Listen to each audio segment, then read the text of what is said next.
Monica Kaufman, close-up. When actor Anthony Hopkins was a boy, he met two American soldiers stationed near the village in Wales where he grew up. World War II was raging, and Tony, as he's called, remembers the GIs giving him marbles and candy. Ever since, so the story goes, Hopkins has had a passion for the United States. So it's no surprise that the Welsh performer's most notable roles have been Yanks, a president, and a savage serial killer. He won an Academy Award for his portrayal of Dr. Hannibal Lecter, a brilliant psychopathic psychiatrist who had to be completely restrained when outside his cell. Hannibal the cannibal not only counseled his patients, but he ate them as well. You use Evian skin cream. And sometimes you wear lead on. But not today. His character's restrained demeanor and lilting voice summoned a sense of controlled carnage about to burst. And it's safe to say that Hopkins will forever be identified with that role. I was mentioning to one of my coworkers I was going to be interviewing you, and his favorite line, you know what it was, Hannibal Lecter, and the fava beans and the Chianti. Yeah. A census taker once tried to test me. I ate his liver with some fava beans and a nice Chianti. How many times do you have people come up to you saying that to you, trying to get you to do it? Oh, a number of times. Sometimes when the movie first came out, I'd go into a restaurant and they'd come and present me with some raw liver on the plate and stuff like that. And in the end, it got a little boring. Or they'd say, some woman would come out and say, "Can you say the Chianti line?" I got, and all that sort of. Anthony Hopkins' acting career spans almost 40 years and began on Britain's stage. He followed the traditional path of classical and Shakespearean roles. He likes and stars in television specials produced in the States and in Britain. He won Emmy Awards for his role of Adolf Hitler in The Bunker and as the prime suspect in the Lindbergh kidnapping case. He's been making movies for almost 30 years, and as with any journeyman professional, Hopkins has had his share of screen failures.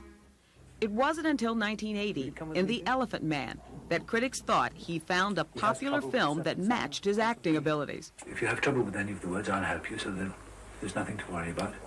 I will introduce him to you and say, "Please meet Mr. Cargom," and you will say, "Hello, my name is John Merrick." His performances tend to be more subdued than splashy.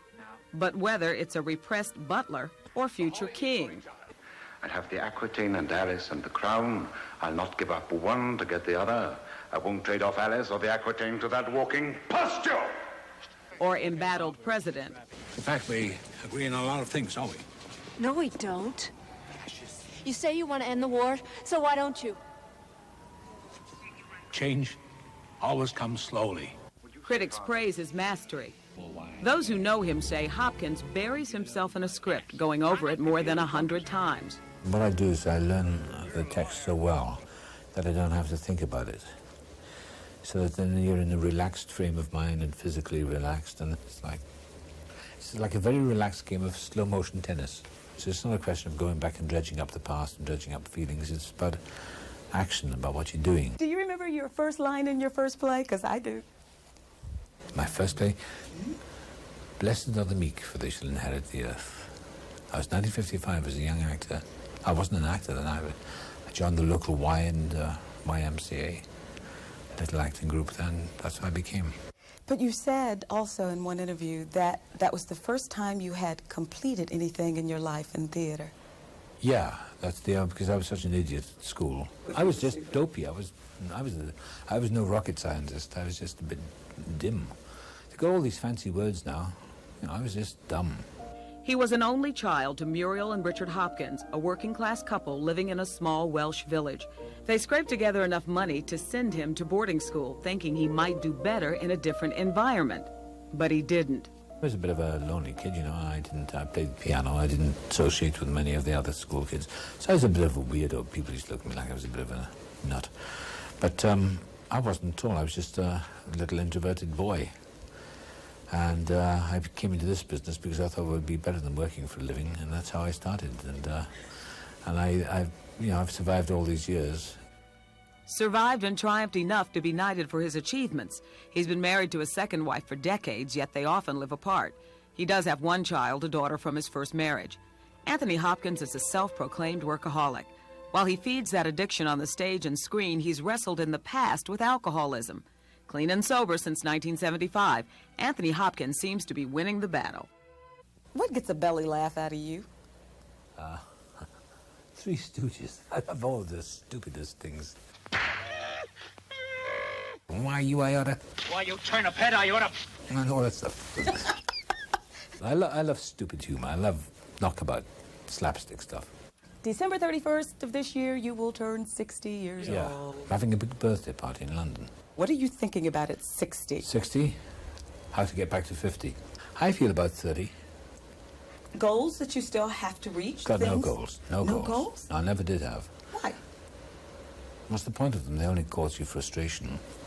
But I just set my sights on visioning what I want. Some years ago, I was back in the theatre in London, and I thought, wouldn't it be nice, wouldn't it be great to have a nice movie career again and do a great big box office hit? And that afternoon, I went back to the theatre. My agent phoned me, said, there's a script on its way over to you. It's called Silence of the Lambs. I thought it was a kind of children's hour thing. So I read the script, and he said, you want to do it? I said, my God. I said, that's wonderful. And that was on the same afternoon I'd had this vision. I thought, I'd love to do a movie. And then everything started from there. And about 2 years ago, I thought, I'd love to work with Spielberg. Earlier this year, I worked with Spielberg, playing a wonderful part of John Quincy Adams in Amistad. In his current film role, that of patriot John Quincy Adams, Hopkins must defend leaders of an early slave revolt. He says he also wanted to do an action film and found himself being offered one of the title roles in The Edge, released this fall. So either I'm magically blessed, or wishful thinking does work, or prayer, or whatever you want to call it. But goals are useless. The problem is with goals, you set goals and you work and you live your life like this. And that's no way to live. So my philosophy is, my well-worn philosophy is, expect nothing. Ask nothing, expect nothing, and accept everything. It's none of my business what people say of me or think of me. I am what I am, and I do what I do. And let it go. And then life seems to work itself out.